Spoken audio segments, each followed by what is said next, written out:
Ministri i Financave Petrit Malaj deklaroi se treguesit kryesor ekonomik për 3 mujorin e parë të vitit 2026 paraqiten me rritje pozitive. Sipas tij, rritja e të ardhurave, përmirësimi i administrimit fiskal, formalizimi më i lartë i ekonomisë, si dhe rritja e punësimit dhe aktivitetit të biznesit janë tregues që konfirmojnë këtë ecuri.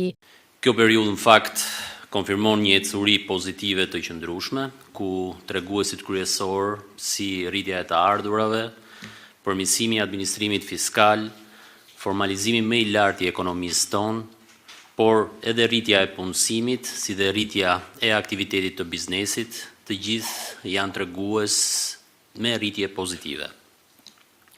Në fakt, këto rezultate reflektojnë jo vetëm një menaxhim më të kujdesshëm financiar nga ana jonë, por edhe efektet konkrete të politikave që ne kemi ndërmarrë për garantimin e rritjes së qëndrueshme të ekonomisë shqiptare, por edhe të mbështetjes së biznesit dhe qytetarëve tanë. Ministri më tej theksoi se të ardhurat totale për periudhën janar-mars 2026 arritën në 205.1 miliard lek ose rreth 2 miliard euro, duke u realizuar në masën 105.8% të planit. Krahasuar me të njëjtën periudhë të vitit 2025, Malaj tha se të ardhurat janë rritur me 13.3% ose rreth 250 milion euro më shumë. Ndërkohë në raport me planin janë mbledhur rreth 110 milion euro më shumë se sa ishte parashikuar. Ministri vuri në dukje se kjo rritje nuk vjen si rezultati i rritjes së taksave, por si pasojë e përmirësimit të administrimit tatimor dhe doganor, si dhe zbatimit më korrekt të strategjisë afatmesme të ardhurave.